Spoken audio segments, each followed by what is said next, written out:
What's happening, y'all? This is OBB, the Diecast News Guy, bringing you all with another next-gen Diecast review provided by my good friends at Circle B Diecast. Make sure to use that promo code OBBYT to get $5 off the shipping on your next purchase. And today, it's going to be on a guy who almost became a two-time defending Coca-Cola 600 champion, but we all saw what happened, and it was an absolute wreckfest, a shit show, and probably one of the most entertaining races that we've had in the 2022 NASCAR Cup Series season. This is on the newest entry for the 2024 Indy 500, Kyle Larson and his 2022 HenryCars.com America Fuck Yeah car. Just kidding, it's the NASCAR Salutes, but I decided to be a little overdramatic for this because, heck, Kyle Larson is a guy I'm really starting to like now. I mean, he's probably going to be my second guy once Truex retires. As you guys know, Blaney is my second guy as it is. So, yeah, Larson, baby. You got to love it. But this is probably, I think, one of the best paint teams that we got for the HenryCars.com car of the number 5 for Kyle Larson because just look at this, man. Look at the gradient. It's red, it's white, and it's blue,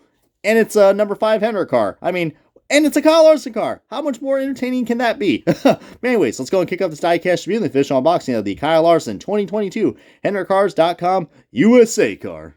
And alrighty, guys, we got this diecast out of its box, and my God. I know I usually criticize Henry Motorsports a lot with, some of their paint schemes, but this one, they absolutely nailed it out of the ballpark. I mean, literally, this is I would say probably, in my opinion, the best patriotic car that we got from 2022, all right?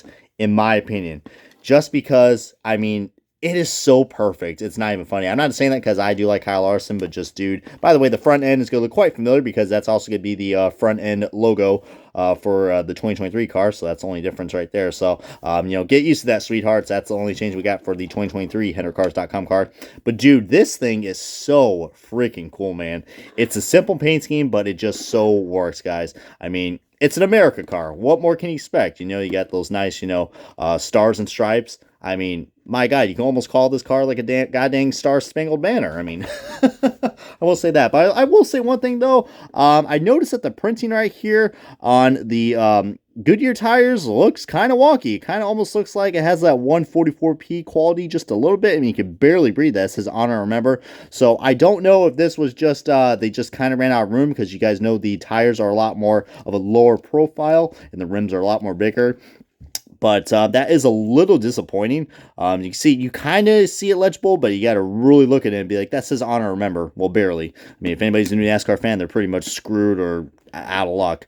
But you can also get this in the 4-pack set as well, which I was planning to get this, but it just completely has been selling out on Circle B. So I said, once it gets in stock, I'm going to buy it because I don't really pre-order my diecast. But you've also noticed right here as well, guys, that... oh, wow, I didn't even realize this. I think, some of the diecast reviewers, I think, mentioned this before, but look at that beautiful interior. Way more better interior that you get on a PTC mold. But we also do got that, we finally got a little, we got the, of course, the Salute banner as well, which looks like it's kind of race to win or something. Look at that, or a raced version, because there's some sort of weird residue on it, or that's just the printing. Man, Lionel's really slacking on the printing now, guys. My lord. It's starting to happen on the Gold Series cars, guys. Get ready for a shit show. But I mean, you can clearly see just the printing's a lot more worse than what it is on the car. So, yeah, hopefully that's something they will clean up. But don't lie, no, probably not. But what I was trying to say is that, of course, you got the veteran that they're saluting to, which is pretty cool. Some sort of sergeant and corporal, I believe, if that even makes any damn sense. But, those two different ranks, Brian. But they have this little, sticker right here, or this decal right here to represent the little indent hole that comes out of the windshield for to let air in through the car, which I thought was pretty cool. I kind of wish they would just at least, I don't know, put a little, just make that a lot more noticeable because, I don't know, I mean, from far distance, it doesn't look too bad, but when you look up close, it's pretty darn blurry. But we got ourselves, one thing I will say they did a good job right was the gradient, guys. The gradient on this looks really cool. And look at this front end, guys. I love what they did with the red and white accents right here to match with some of the grill pieces. That looks so sharp, man. I mean, it is simple. Looks like part of the blue is kind of rubbing on that Chevy bow tie, but this just looks... It's simple, but I like it. And then to add more pizzazz right there, the gradient starts off with that Henrik car blue that we all know and love, and then it changes from a really, really dark blue, which looks cool. I'm kind of glad this gradient actually goes well, and we got some sort of random decal line. My lord. Kind of the same shit that you see on a PTC mold car. But you see the NASCAR Salutes logo and a NASCAR Cup Series logo, number 5, and the HenrickCars.com, which is slanted, which I like because they really did a good job utilizing the space on this car. You got the stripes and you got the stars. Stars and stripes car. I love it, man. You got Kyle Larson, the one race winner sticker, which is at Fontana, which I still have to review that car. We got hiring veterans, which I think is pretty darn. Oh yeah, that's actually wow. That I didn't realize that. Yeah, they put hiring veterans instead of hiring techs. That's really cool, guys. I'm glad they did that, guys, because this is a veteran car. The stars and stripes continue right there, and the stars are right here. The stripes are right here. Yeah, I know what I'm talking about. But this is so darn cool, man. I mean, compared to all the other Hendrick cars, I mean, Chase Elliott's is probably a good second, and then maybe Bowman's, and then Byron's.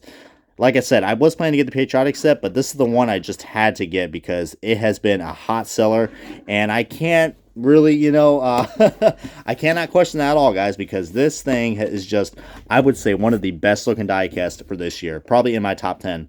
Now, as far as this car almost winning the race, he had a damn good shot, but man, Larson had, I would say his worst race of his Hendrick days came at this race, the Coca-Cola 600. We all know that was kind of a shit show, but none of us really were expecting it until that stuff unfolded.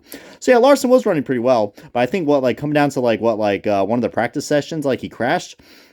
And then, of course, he got into a little bit of an incident. What was it, later on, or towards the closing laps of the race? But before even that happened, guys, he had I think the part of his car, I guess, caught on fire, or there was a big fire outburst that happened on pit road.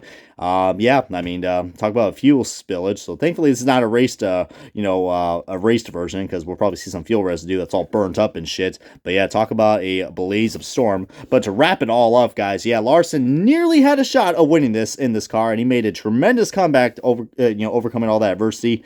But let's just say Austin Dillon, and I believe was trying to go for the lead, and you guys know Denny Hamlin was able to win that race because Austin Dillon was trying to go 3 wide, and Larson ran out of room coming down to the tri-oval on the start-finish line and got into Chastain, and that's what kind of created that whole colossal of just